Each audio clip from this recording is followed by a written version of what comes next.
warahmatullahi wabarakatuh. Berjumpa lagi anak-anakku kelas 6 SD Muhammadiyah Sokonadi dalam pembelajaran seni budaya dan prakarya. Pada kesempatan kali ini kita akan membahas mengenai seni patung. Adapun yang akan kita bahas pada kesempatan hari ini adalah yang pertama, mengenal karya seni patung. Yang kedua, alat dan bahan pembuatan karya seni patung. Dan yang ketiga, teknik pembuatan patung.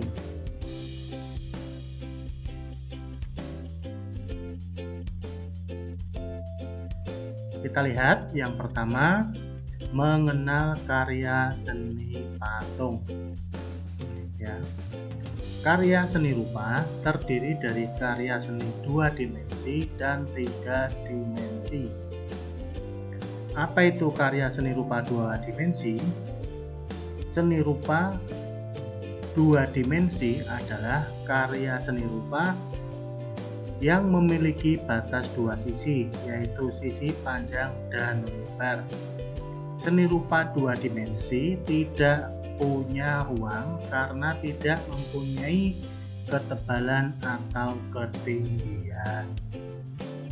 Karya seni rupa 2 dimensi seperti lukisan di atas kertas, kemudian mural dan batik. Sedangkan seni rupa 3 dimensi adalah karya seni rupa yang memiliki panjang, lebar, dan tinggi atau kedalaman, serta dapat dilihat dari segala arah.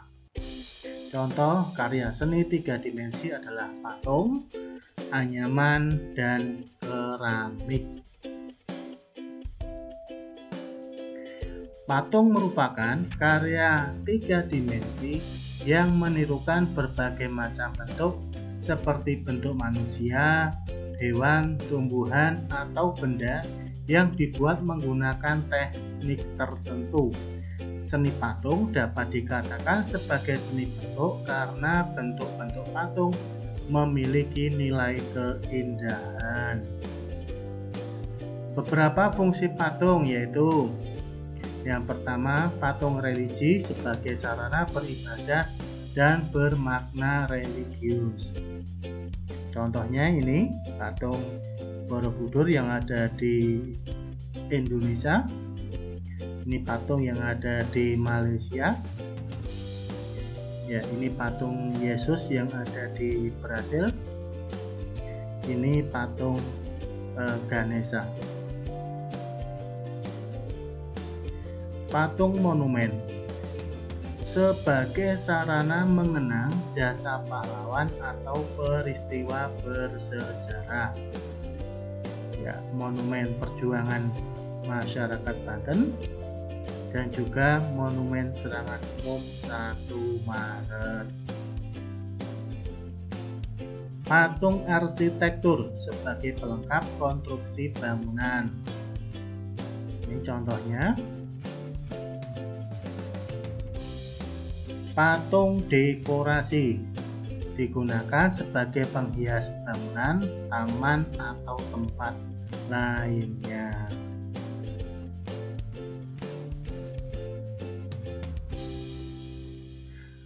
Ya. Patung seni dibuat hanya untuk dinikmati keindahan bentuknya.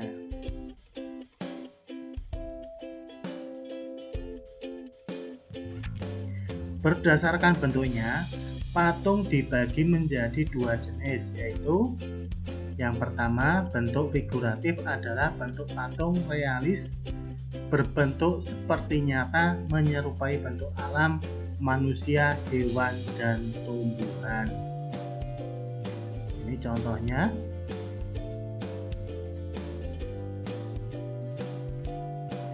Bentuk non-figuratif adalah bentuk patung yang berwujud abstrak seperti garis, lengkung, bulat, atau memanjang.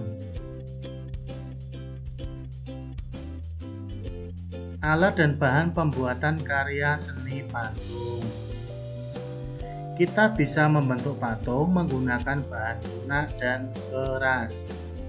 Yang pertama, bahan lunak adalah bahan yang empuk dan mudah dibentuk seperti tanah liat, plastisin, dan adonan tepung. Bahan keras, ya, bahan pembuat patung yang kedua adalah bahan keras.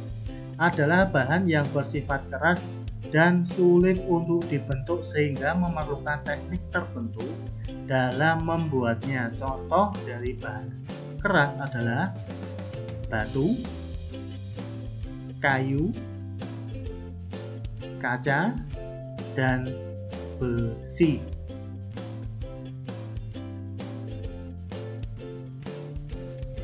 Pada proses pembuatan patung memerlukan alat tertentu dalam pembuatannya, menyesuaikan bahan yang dipakai.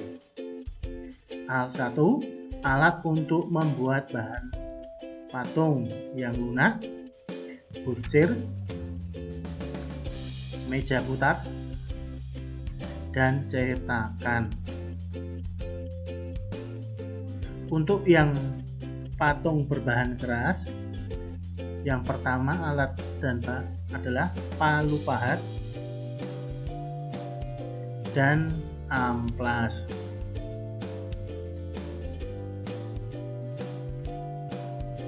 Teknik pembuatan patung. Teknik membutsir adalah teknik membuat patung dengan cara memijit, menambah, atau mengurangi bahan yang dibentuk.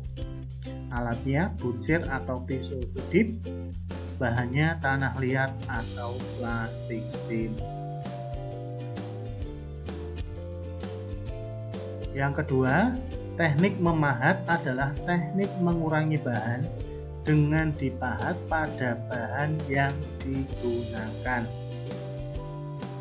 Alatnya pahat dan palu, bahannya kayu dan batu.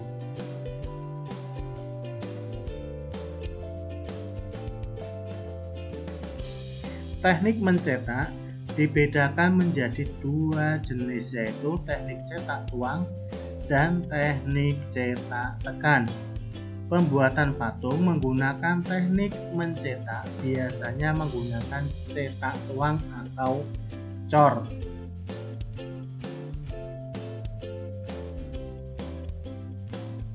Alatnya cetakan sesuai dengan bentuk yang diinginkan. Bahannya bisa semen, gips, aluminium, dan emas.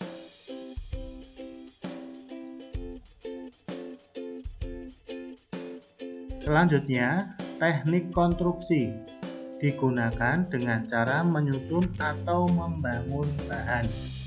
Cara menyusunnya dapat dilakukan dengan membuat kerangka terlebih dahulu, lalu direkatkan dengan lem. Alatnya rangka bangunan atau meja putar, bahannya tanah liat, plastisin, semen, dan gips.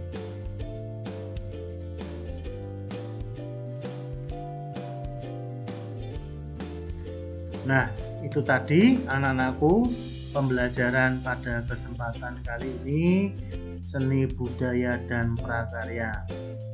Pak Guru akhiri. Assalamualaikum warahmatullahi wabarakatuh.